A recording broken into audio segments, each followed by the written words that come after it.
Hello, hello, hello, everybody. This is Dr. Debbie Bedoui. I am live here with a special guest tonight, and we are talking about the power of three and functional medicine.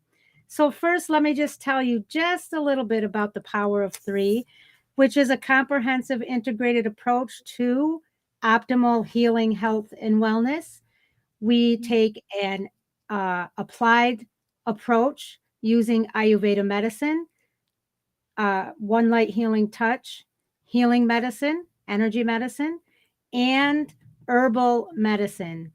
As you know, many of you who follow me, we believe that God has gifted us with a cure for every disease. And if you put together Ayurveda medicine, energy medicine, and herbal medicine, it is magical. And I'm excited tonight to have a special guest with me, Mr. Daniel Meinke. He is a nurse practitioner. He has his own clinic. And you know what? Without further ado, I'm going to let him introduce himself because I'm sure he can do a much, much better introduction of himself than I will do. Daniel, go ahead. Awesome. Thank you, Dr. Debbie. It's great to be here with everyone. Thank you, everyone, for showing up tonight, too. We wouldn't be doing this without you guys that make it happen for us. Like I said, Debbie said, I'm a functional nurse practitioner. I have my own clinic in the Midwest where we specialize in some areas of functional medicine involving some orthopedics, pain management, and some chronic disease. As we know, we're having some issues with the microbiome, the gut-brain connection, Lyme, Epstein-Barr, many of these diseases. And so we specialize in those areas. Awesome. Welcome, Daniel. And I want to say a special thanks to you for spending this moment with me tonight, because I think that it's so important to get the message out. As we know, as being practitioners, we deal with people who face just the struggle of being healed, healthy, and well on a daily basis, to be proactive, to not get sick, and then also those who are fighting some sort of chronic illness and disease. But I think where we should start is, how do you define functional medicine? Oh, that's a perfect question. You know, society thinks functional medicine is what we call root cause, looking for the source of the problem. And that is a great way to put it. Of course, we are looking for the root cause. Modern medicine, of course, they fill things in with drugs and sometimes surgeries, but we never look backwards to see where did this start. So that's the basis of functional medicine in a nutshell. And practitioners like myself have found that we actually kind of specialize in areas within functional medicine because it's too big. Just like you have a cardiologist or a pulmonologist doing something, or the knee surgeon is working on the knee, to be able to do all of medicine is a lot. And that's just like you said, Debbie, we have Ayurvedic medicine, homeopathic, and then functional practitioners like myself, we still have to specialize. I had a calling where I ended up starting with a lot of orthopedics, these bad knees that we have that are worn out, the pain that we're having in our nervous systems. And then I found a calling actually where there were a lot of sick people in need. They ended up saying they had at one point tested positive for Lyme, whether they test positive now or they tested positive in the past, and they've been given that label. And so in functional medicine, we are, yes, looking for the root cause. We are trying to find a true holistic meaning, and everyone has a different meaning. I hope we get to, Debbie, talk about that more, what holistic means, because I think we'll see that a lot of what you do and what I do is holistic in the sense of we need a team to get this together, to help fight these chronic diseases, right? Yeah, well, it's interesting that you bring that up, because I started, for those who know me, I started out, I was a health disaster waiting to happen about 10 years ago. And I started out simply just wanting to lose weight. And here I am today. practitioner, power practitioner, Yeah. health and wellness coach, and it's just amazing how broad this field is, first of all. Yep. And then, you know, I had a thought early on in my journey when I had needed different things. You know, I had to go to this doctor, or I had to go to this practitioner that specialized in this. I had to go over here to another one. I had to go to another one. I had to get a coach for this, a coach for that, a nutritionist for that. I mean, I had so many people and was paying so much money. I was like, this Yeah. is ridiculous. So what I did, that part of the reason why I brought the power of three together is because I don't I've learned that first you have to treat the whole complex person. So when I say that, I say the body, the mind, the soul, and the spirit, right? Exactly. And in order to do that, you have to have tools, knowledge, a way, so to speak, to do that. And the power of three, by integrating it with Ayurveda medicine, which is a lot about aligning and harmonizing what you eat, how you eat, your lifestyle with your specific unique body type. And then the energy medicine. I mean, that I had, when I first started, I never even thought of energy medicine. And now I'm looking into quantum physics and consciousness and all this other stuff. And you know, just the energy centers in our body, and most people know about the chakra system and such, but do we really, is my question. Do we really know? And most of us, we really don't. And when you study it and when you understand it and you start moving energy and you start working with energy and consciousness and intuition and knowing your body and knowing where your liver is and being able to feel it, for example, it's just phenomenal. And then you put in the third power, which is herbal medicine. I mean, if we're aligning our food with our body, our intake with our body, mind, soul, and spirit, wouldn't it make sense logically to align anything, if we're trying to heal something, to align anything with our body and our body type? So when it comes to herbal medicine and natural remedies, that also just made sense to me. And then when I started studying that, I was like, wow. And now I think I've changed out everything that I use. And I either use something I made or something that I buy from reliable companies that I know. And I don't think I think the last time I went to the drugstore for something was, you know, I don't even know when, but it was a long time ago. And it was something, it wasn't even something medicinal. It was more like I needed, that was the closest store and I knew they had some, whatever the item was.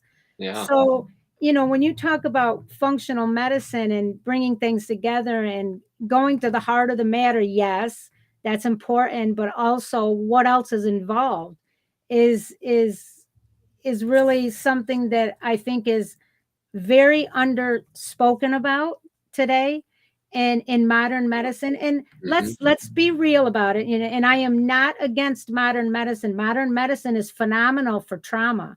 Yes. If you have an emergency situation, if you have a heart attack, you need invasive, you know, life-saving measures, a broken leg, some injury such as that.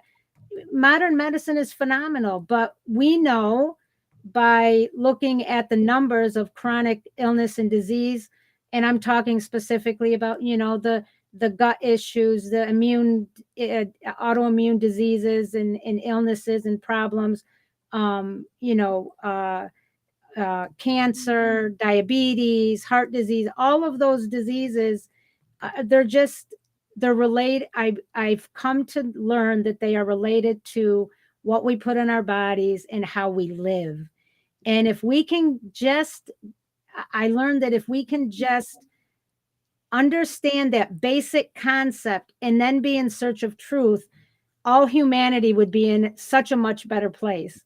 I mean, I can tell you for me and Daniel, and I'm not asking you to disclose this information about yourself, but I disclose almost everything. And for me, I haven't been to a doctor for anything in probably 8 years. The last time I was to a doctor was really was because I decided to do something very aggressive and invasive in my journey to get where I am today. And it needed a doctor because, you know, it fell under, you know, invasive and aggressive. So Mm-hmm. but other than that, for common stuff, everyday stuff, I don't think I've been to the doctor in years. Let's just put it like that. And part of it is we need to be proactive. So don't wait till you get sick, right? That's And what then most people do, though. the other part is when you get sick, you have to allow your body to heal itself and remedy it and support it along the way. Because just getting rid of the fever doesn't mean the fever's gone. Yep. Right? Like you can, I mean, if you have a very high fever, a child or whatever, of course, I'm not going to say don't take something to bring the fever down quickly. But if you're running a regular grade, low grade fever for a period of 2 days, you know, your body's fighting it. Let it fight and remedy it, do what you can. But even if you go to the doctor today for something like that, they don't do much for it anymore. It's not like back in the day long ago when I was a kid, they gave you antibiotics for everything. We learned that that wasn't a good idea, right? You know, So the fever's there for a reason, right? You know, and that's a perfect exactly, example. You know, what does the dog behind you do when it's sick and it, you know, it has a fever and it's not feeling well? It'll actually fast. It'll take a break from food. What do exactly, humans do once we have a fever? We're at home, off of work, off of school, and we're bored. And then the next thing you know, we look at the pantry and go, "Oh, that looks good." Instead of fasting, like, you know, what our body wants us to do and heal, we go and actually put more down the pipe, more on the fire. exactly. And you know, that leads me to my next question for you. I mean, I think I let everybody know kind of where I stand about intake and food intake, and which falls nutrition is what we're talking about. What are your insights on nutrition and gut health, and how important is nutrition to gut health? Yeah, it's a great question. It's huge. You know, a lot of people get confused because they look at their neighbor or their mother. Speaking of, you know, we think of genetics, or their sister, and they say, my sister can handle gluten, my sister can handle dairy. And the next thing you know, they say, I'm sensitive to everything. What's going on? You know, we share the same genes. And so it is extremely important, especially, you know, in the last few years as the microbiome has changed, as we know, with some certain viruses. Nutrition has become very sensitive. You know, we do have some additives, of course, that have gotten into our food supply that are not natural to the Yep. human body. Um, and where it really gets interesting with nutrition, and people say, well, I could handle this when I was 22. Why can't I handle it? I'm 35 now. And Yeah, a good answer to that, one, the microbiome is always changing, every single one of us. But two, do you have the reserve capacity to handle those same foods as you did in 10 years ago or 20 years ago? And hmm, that's where we're setting the bar from our former selves. And we want to be able to have those sometimes, you know, slightly processed foods that we really loved when we were young, and we can't handle them anymore. So there's what we put in, what's been added to the food, the changes in the whole microbiome, and that includes the world, you know, every species. It's always changing. And then you compare yourself to your former self. That's the hardest part of saying, why can't I do this now? And I used to be able to do it. exactly. I agree with you 100%. So what would you know? I have something that I say all the time: use food as thy medicine, right? And Yeah. I mean, I just I think our ancestors, you know, thousands of years ago knew this very well. If we study history and we study you know, native people of various lands, really, food really was used as medicine. And and you know, when you talk about gut health and changes and all of that, well, don't we have to change some? And what I see and what I found, and I've been guilty of this too. So I beat myself up for a long, long time and didn't get it. But what I have found is that we, in modern living, we have forgotten all of that, or we just don't know it, right? We Mhm. don't think of it that in those terms, food as medicine. And then, we are surrounded by all of these processed foods, and don't even get me started on gluten and gluten-free stuff, because that's just processed junk too. And then, when and then we changed, as you said, things evolve, and we've changed as a species, or in the gut biome and all of that. And it's just like a recipe for disaster. It It's if we don't know, like if we don't know and we aren't informed, and we continue to do the same things, it's just a recipe for all things not good for us, right? Um, is, yeah.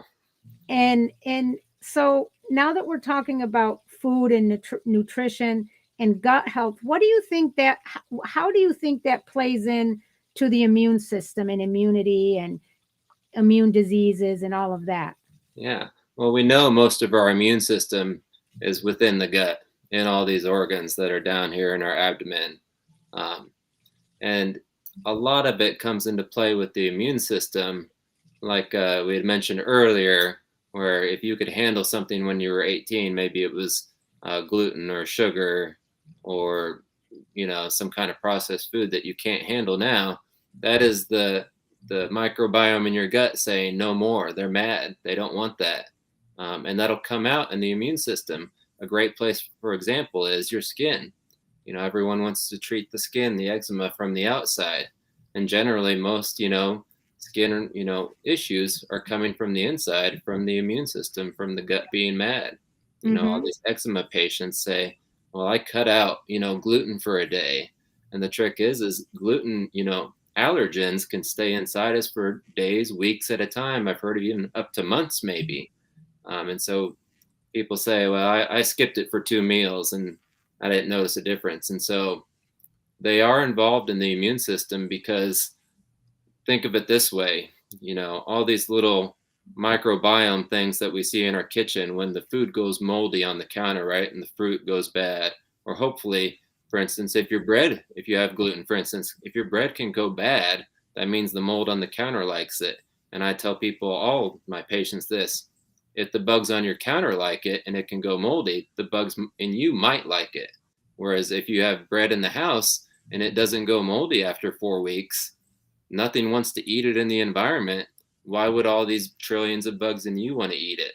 So we're Mm-hmm. really wreaking havoc on our immune system, because we're giving it stuff that has kind of been half made dead. We pasteurize and homogenize our milk. We strip all the fiber from the grains, the rice. The bread has been, changed, and then we have to add the vitamins back in because we've stripped them all out. And that's not natural. We're meant to get food close to the source or in season. And so a perfect example of this is, people will say, well, I went vegan and something bad happened, or I went lion carnivore and this happened, or XYZ, good or bad. And it shows that we're true omnivores.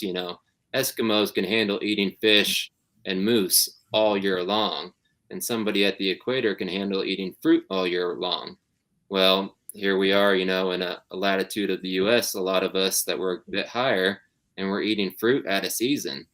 It's not in cycle with the sun anymore. So it's not convenient to keep a fruit for 6 months, give it to the consumer out of season. What's our immune system going to do with that?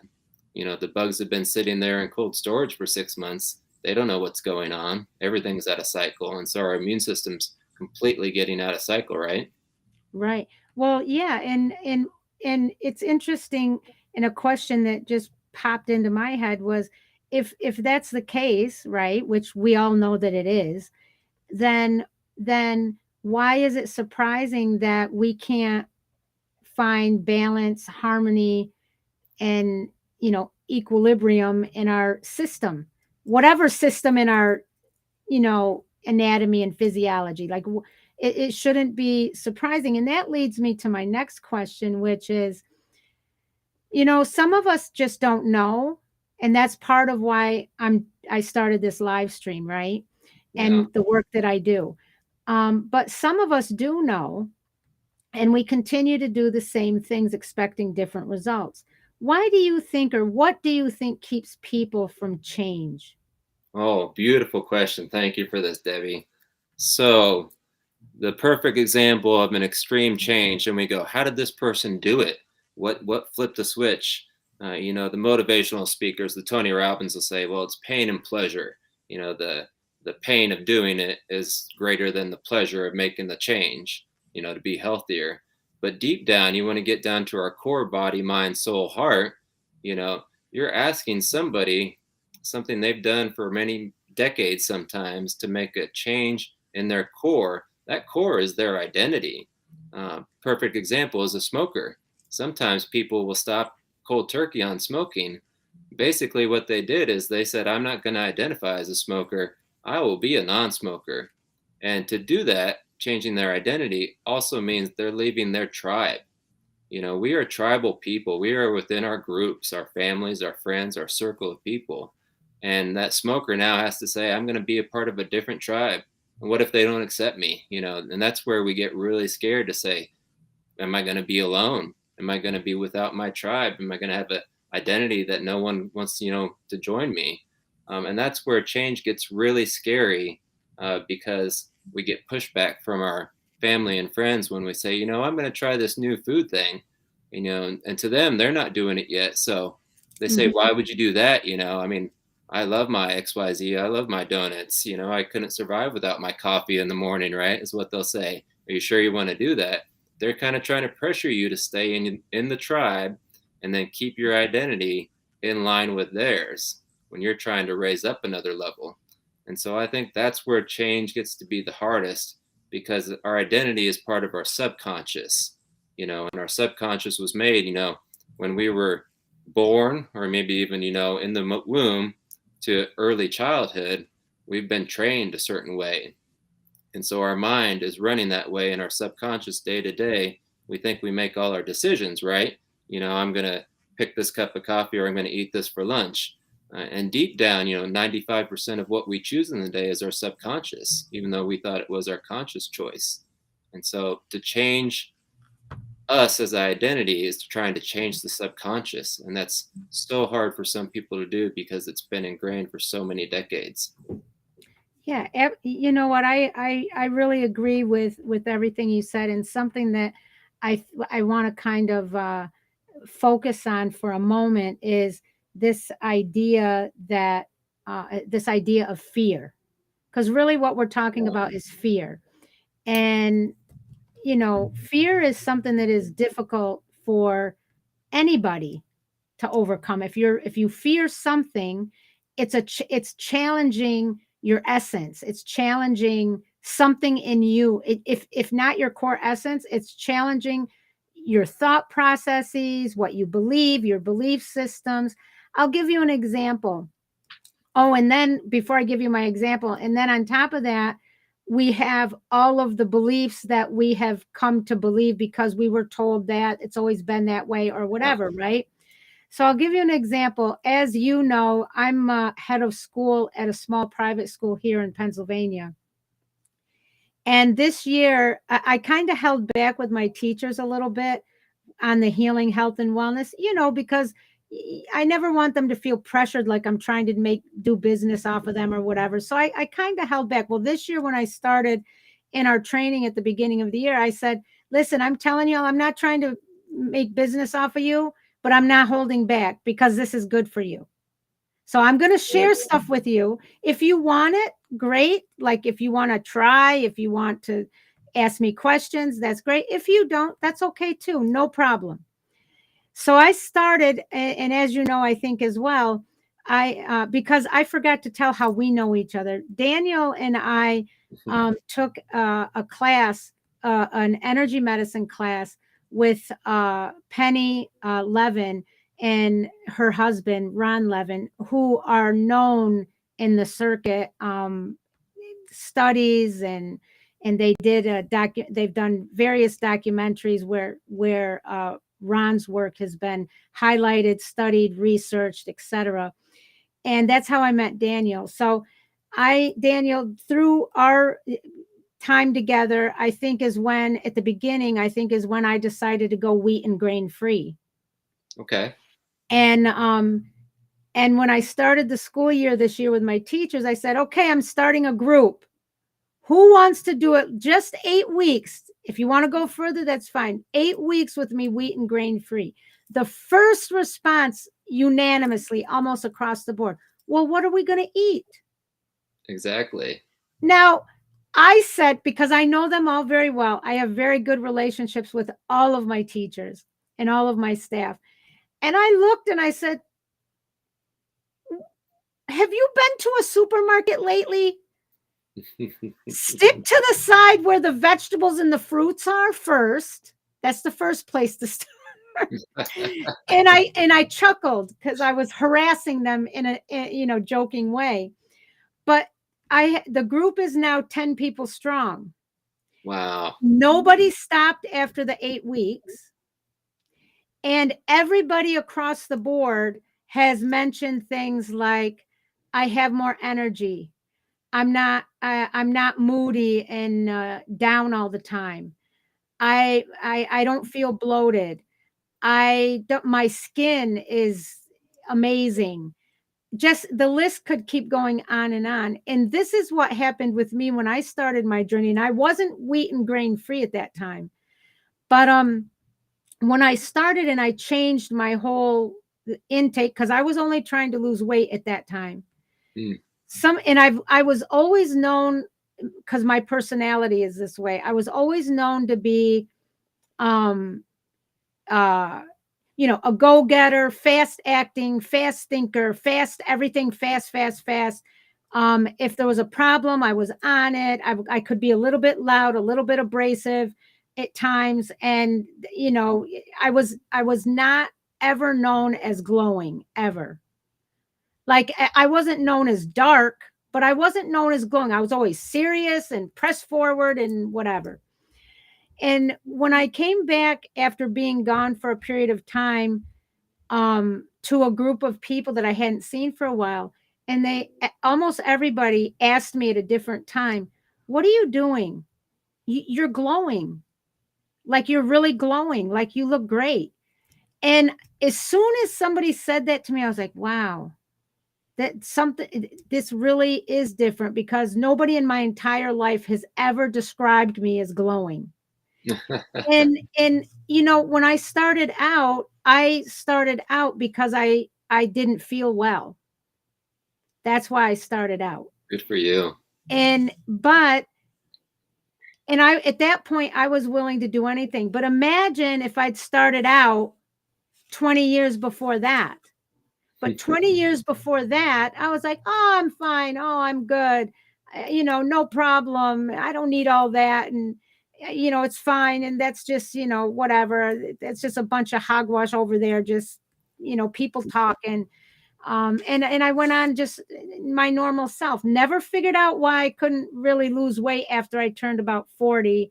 Never figured out, what was going on until I started to get sick. So I wouldn't change, or I wouldn't look and change at the time in this realm. I changed a lot of other things, but in the realm of food and how I was living and lifestyle and consciousness, because I didn't get it, right? I just didn't get it. I was all immersed in life, all immersed in whatever I was doing. I had my beliefs and thoughts, and I just stuck to them. And so there was a catalyst of change with me. But now what I feel is happening is there is more awareness building, and it's happening in younger generations, not necessarily my generation. I'm 57, but in younger generations. For example, I did a presentation to, I think the youngest one was 18. They ranged from 18 to like 22. So college age, let's say. Yeah. And they are they're searching, which is a good thing, right? That's already a step ahead of what I was at 20. But at the same time, they're wise in this area more than what I would think. With what's going on and what's around them all the time, and that's what keeps them searching for answers or for truth, right? So I think it's changing. I think it's been kind of been let out of the box, but it's very, very slow change. And this fear factor of the challenge to our core beliefs or whatever it is, I think is a big part of why people tend to just continue to do the same things.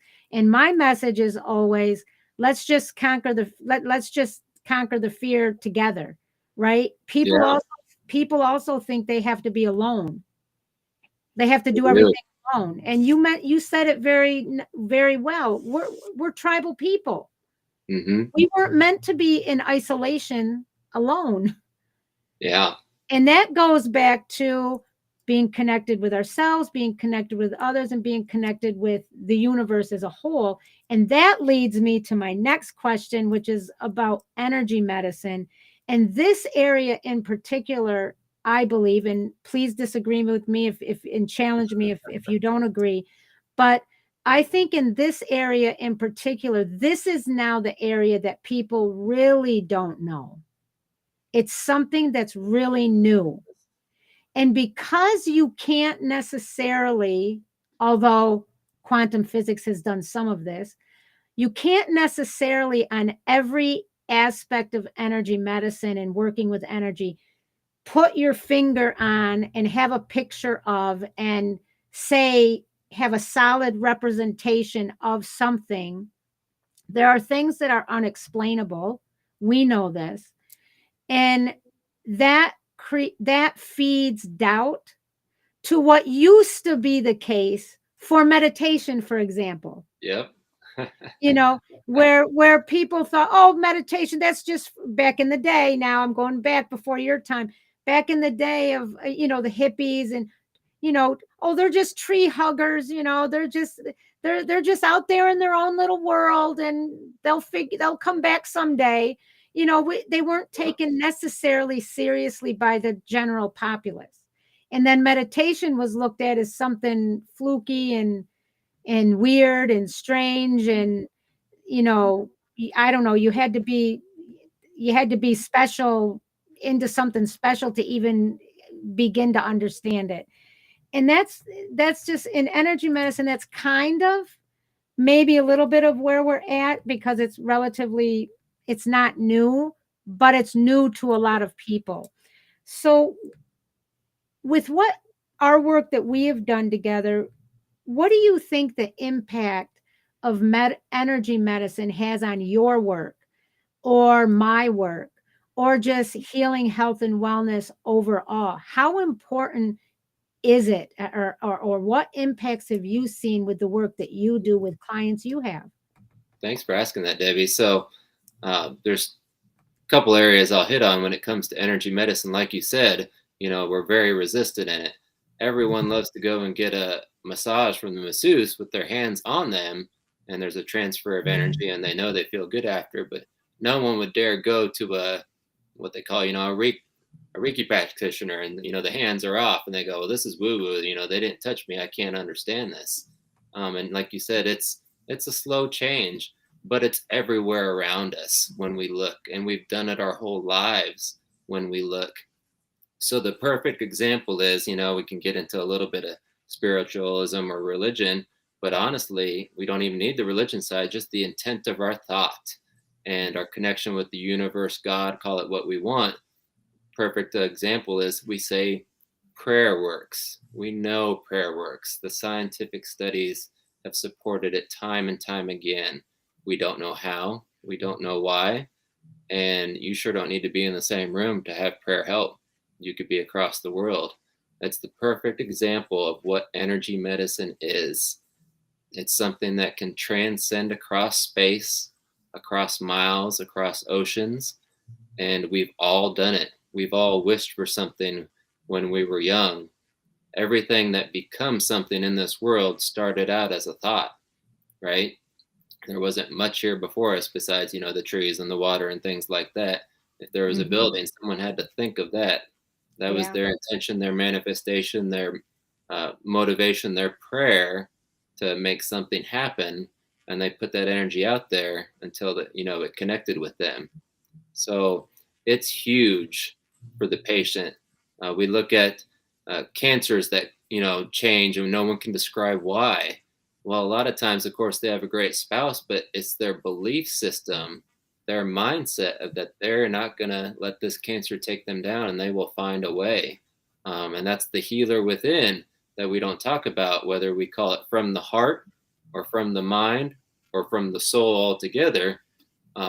It's you as a holistic thing, putting out your intent, your energy, what you want with the universe and the world and God, and God responding back to us. That is energy medicine. It's something that we can't quantify in the sense of energy going through a car. We can quantify, but energy going through us, we have difficulty. We're able to measure acupuncture points electrically, but that's just an electrical reading. Acupuncture has been used for thousands of years as energy medicine, and we still have trouble explaining how it's all connected, Yeah. even though we know the meridians and the chakras, right? Absolutely. And when I first started my journey, particularly in energy medicine, this whole thought that we can heal ourselves and that that it lies within us. And you brought in, the heart and or the soul, the thought, all of that. And I really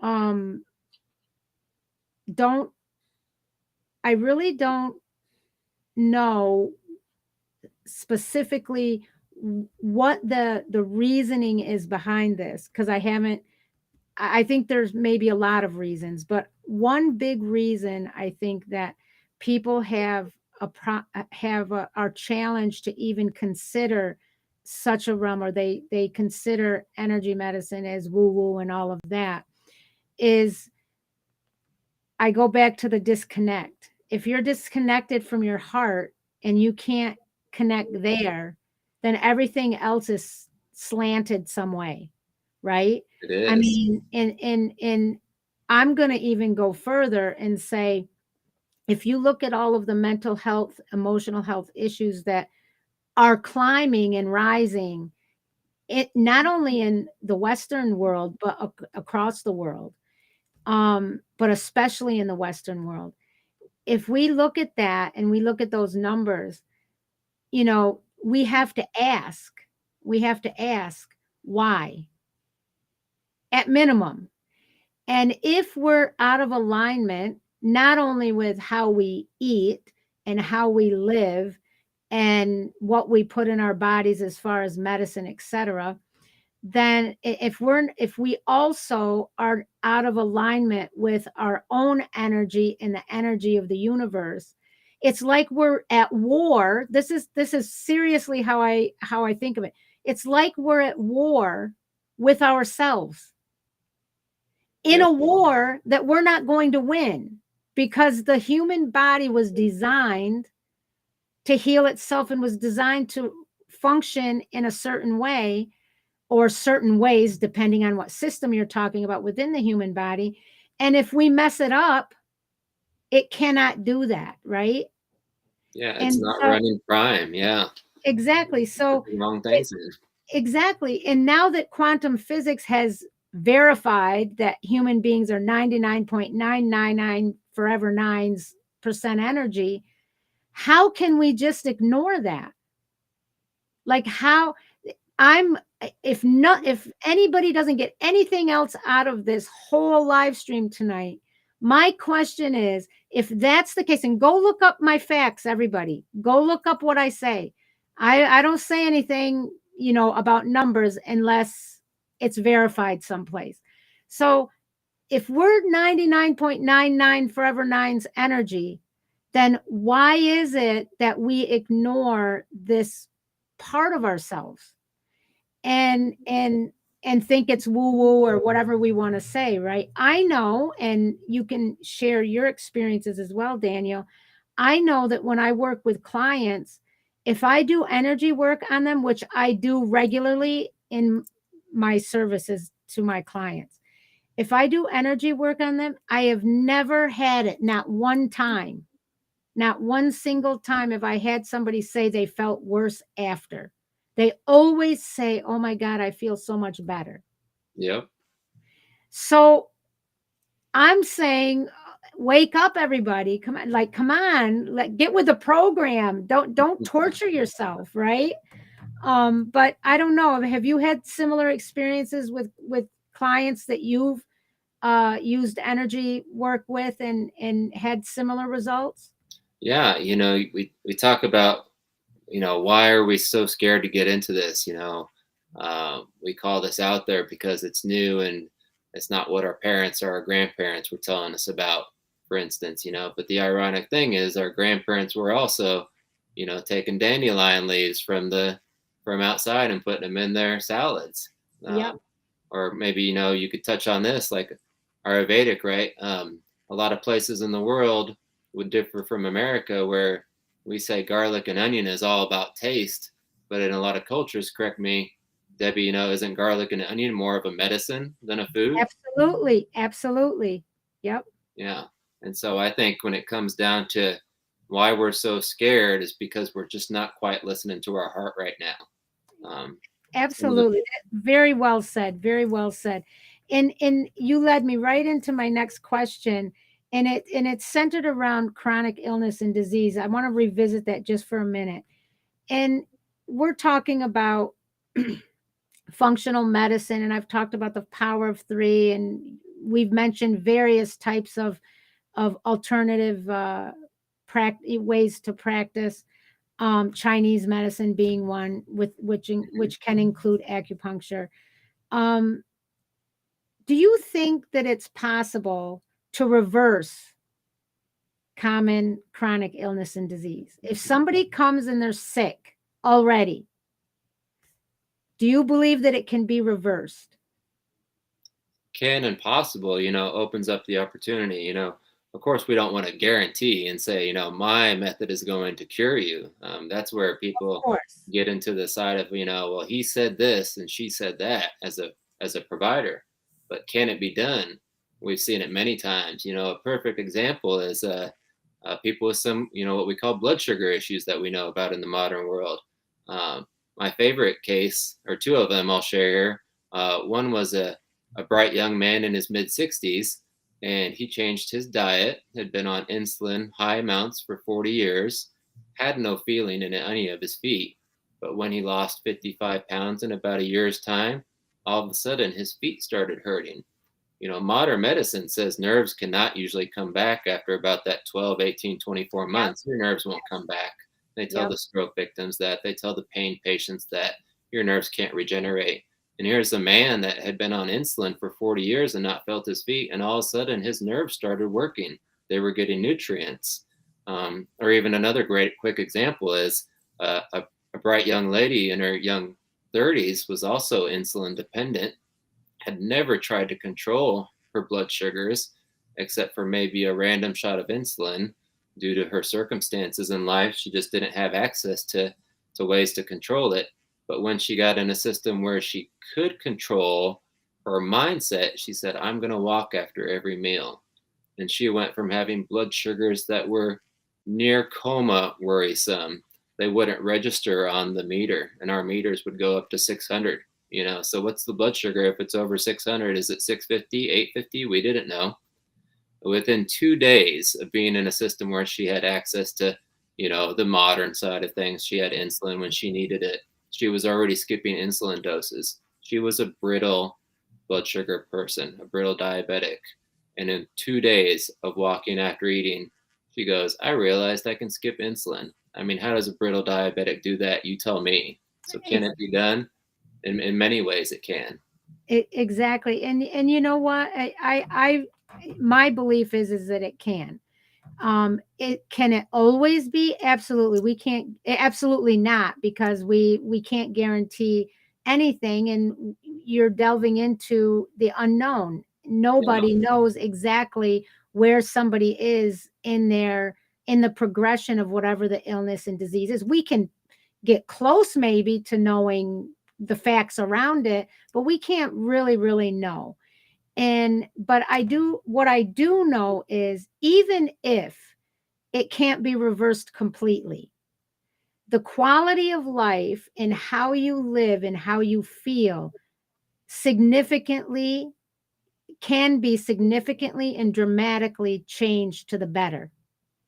Yeah. And that I've seen myself. And if somebody can't completely reverse something, that they live with whatever it is, taking care of themselves, setting themselves up so that they can manage it properly, feeding it the right things, living a lifestyle the right way, and being in alignment and harmony with themselves. And it's almost like they don't have the disease or the illness. And You bring up a great point, Debbie. If you don't mind, I'll say, you said, well, can we do it? And then sometimes we can't, but we do try, right? We try to improve. And that's a huge thing, I think, a real point to get out to everyone, whether it's energy medicine, functional medicine, modern medicine, your surgeon, I don't care who it is, your mother, anyone that's your go-to for wisdom, advice, care, healing. Ideally, your practitioner, the person in your corner, should be serving you. They should be empowering you. And if their words don't empower you, if they take away power, which happens in modern medicine, happens in functional medicine, modern medicine says, vitamins don't help, but then functional medicine will say, well, something else is the boogeyman. It's the pesticides, it's the GMOs. And that's a fear-based thing, just like you talked about fear earlier on. And so look at the people in your corner and look at your own inner dialogue and say, if you say I am sick, you're not serving yourself with that. You're reinforcing an identity that's sick. Or if you say, I'm going to feel good in this moment at, whatever PM time it is, you're empowering yourself. So people can help empower themselves, and the circle around them, whether it's friends, families, or physicians or healers, can also empower them. Absolutely. Absolutely. Very well said. Thank you for that. Yeah. I want to shift just a little bit, and I want to talk a little bit more about what you do before we actually run out of time. You had said, and this was on our advertisement as well as you said it in your introduction, that your specialty, one of your specialty is in Lyme disease and immune illness and disease. And so what kinds of, like, how do you approach one or the other of those, or both, if you want to elaborate a little bit on both? And what kinds of therapies do you offer in your clinic? Yeah. Well, that patient population, some of them, people listening might have friends and family. So they've either tested positive for Lyme, some of them tested positive for Epstein-Barr, or they've become mold sensitive. All those are the microbiome, And so some specialty areas that I do are oxidative therapies. I use oxygen and ozone gas. Ozone is just taking oxygen and putting it from 2 bonds of oxygen into 3 bonds tied together. So it's just a little bit stronger. But, for my Lyme and immune patients, my mold, my Epstein-Barr, my post-viral patients, that's actually just a little bit of a boost to the immune system to take down inflammation, to help the immune system regulate. Deep down, it comes back to things like Ayurvedic medicine. I'm huge on herbals. I get my herbal sourced usually from Europe because I'm concerned about what's in the US right now, for instance. And then I really focus on empowering them too and saying, your microbiome will come back into balance. The Lyme bugs in you will likely always be in you. Things don't usually eradicate when there's trillions of them in us. They get back into checks and balances. The microbiome, the heart, soul, everything comes back into balance. And so what I really do is I work on looking at the triggers, being the foods. Sometimes, it's the chemicals, of course. Sometimes it's the environment that they're in. And then we also, besides working on the herbals and getting the microbiome back in the Lyme, I've seen it, for instance, a lot of my Lyme patients also have fibromyalgia, the older ones, chronic pain. And to get into a holistic sense of what fibromyalgia can entail, for instance, all my fibromyalgia patients will tell me they had things from their past that they have not dealt with, from their teenage years, their childhood years, their scars, their traumas can stay with them.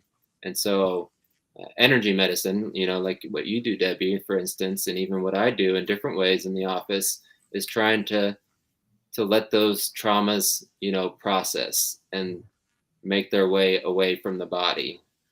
It can be done a million ways. People think they have to talk to a counselor, but they don't. You can go to, there's plant medicine, there's energy medicine's becoming a huge thing now. And sometimes those traumas are coming out. And when we get rid of some of those things that are in our subconscious and our past, then the heart-soul connection, and then the gut connection, including the microbiome, the Lyme, the bugs, the Epstein-Barr, can come back into balance too. It doesn't just have to be from the office. It just doesn't have to be a physician like me saying, here's this herbal tincture, here's this intravenous treatment. There's a lot of different ways that we get the body back in. And that, just like you said, with the power of 3, that's where it becomes holistic, right? Mm-hmm. Absolutely. And now that you've told us a little bit about some of the therapies that you do, if people want to reach you, how do they reach you? Yeah, they can go to www.onenaturalhealth. That's ONE spelled out, onenaturalhealth.com. We're also at One Natural Health on Facebook as well. They can, of course, call, 402-858-8131.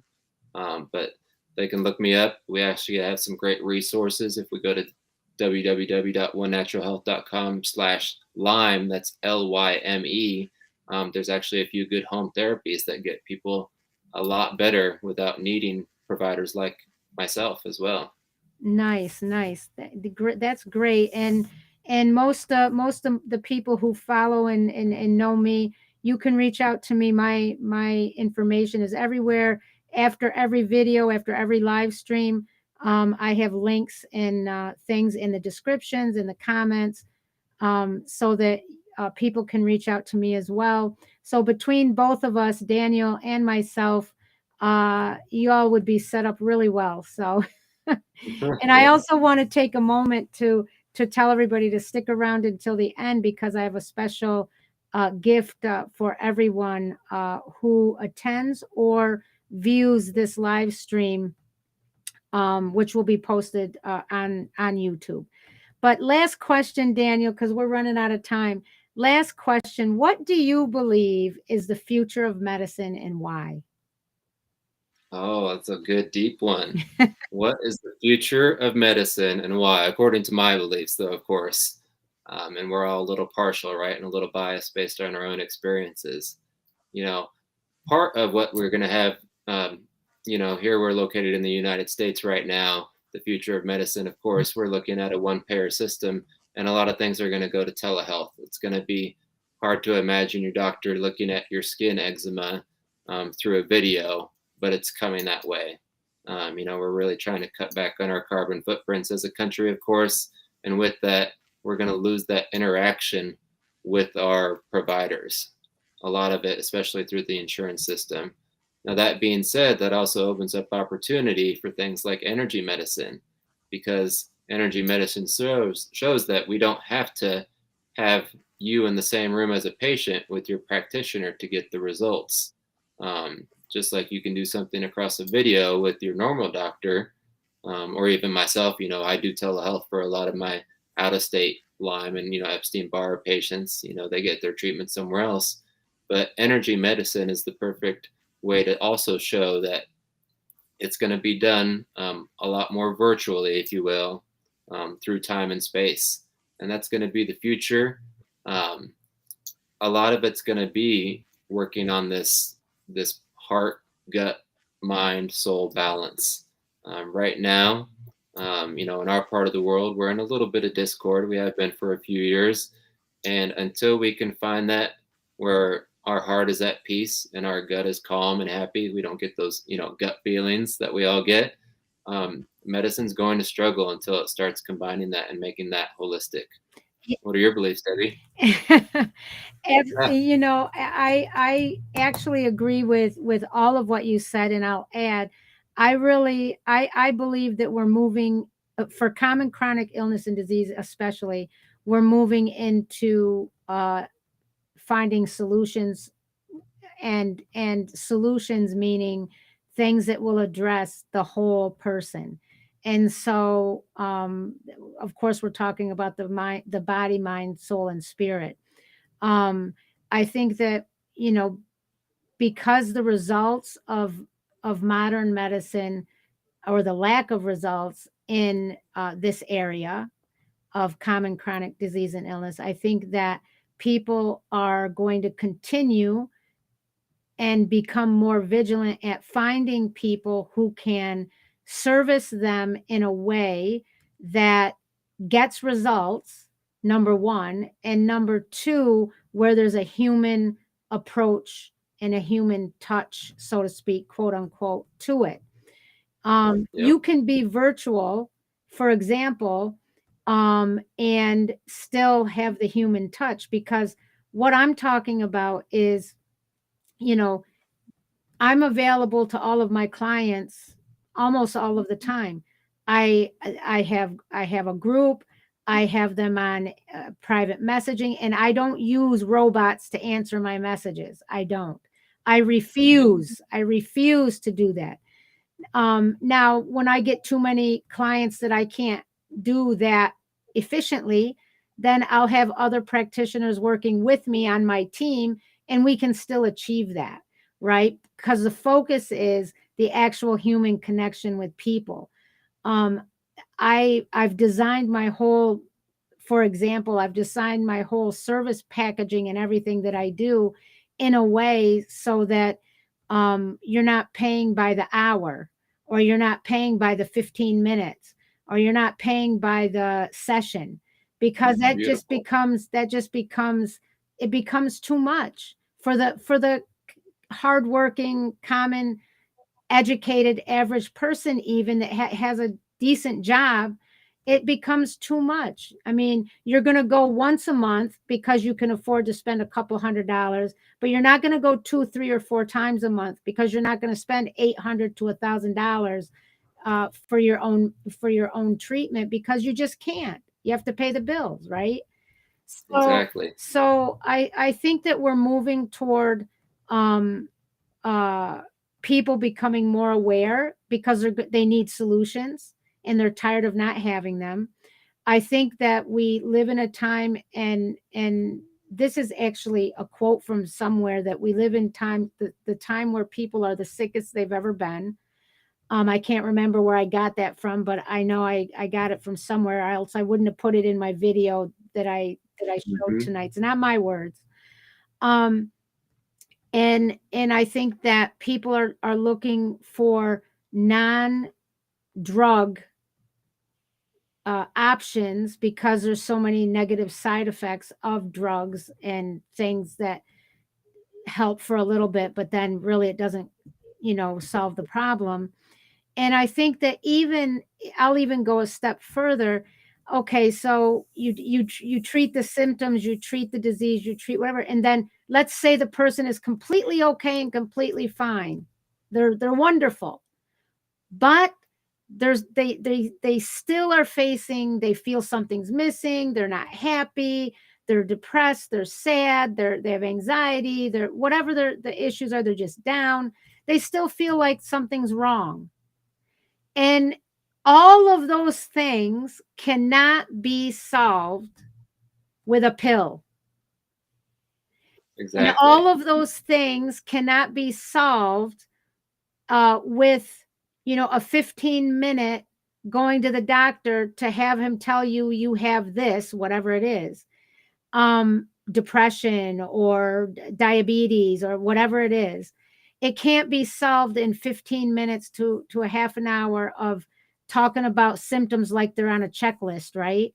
It can't be. Yep. And therefore, when you come to somebody like me or you, where we talk about your intake, your lifestyle, aligning, I talk about aligning with your specific, with your dominant body type, eating things and putting stuff in your body that's in alignment with that.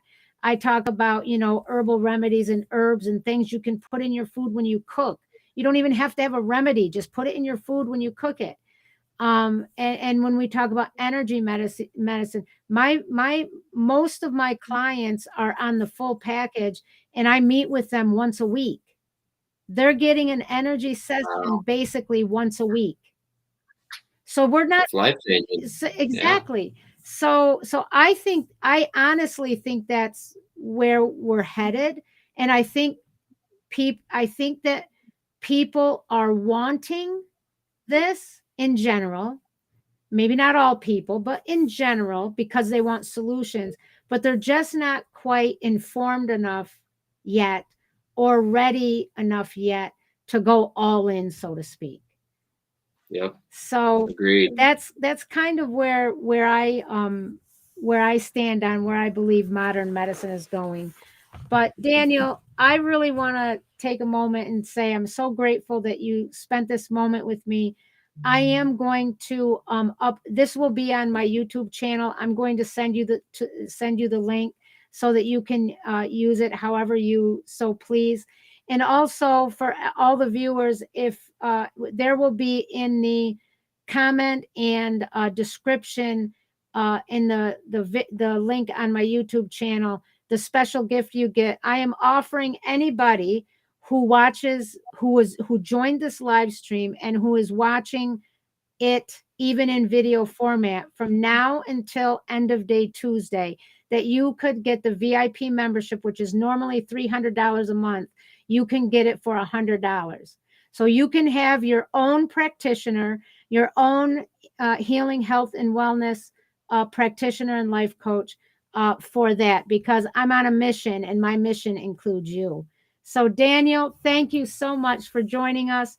And make sure when you use the video and post it anywhere, put your information, send me your information. I'll also put that in my description as well so that people can get to you in your specialized area. Okay. Great. All You're right. welcome. Thank you, Debbie, for having me. And thank you, everyone, for showing up. It's been a wonderful chat. Thank you. Bye-bye. Take care, everybody. Bye, everyone. Peace.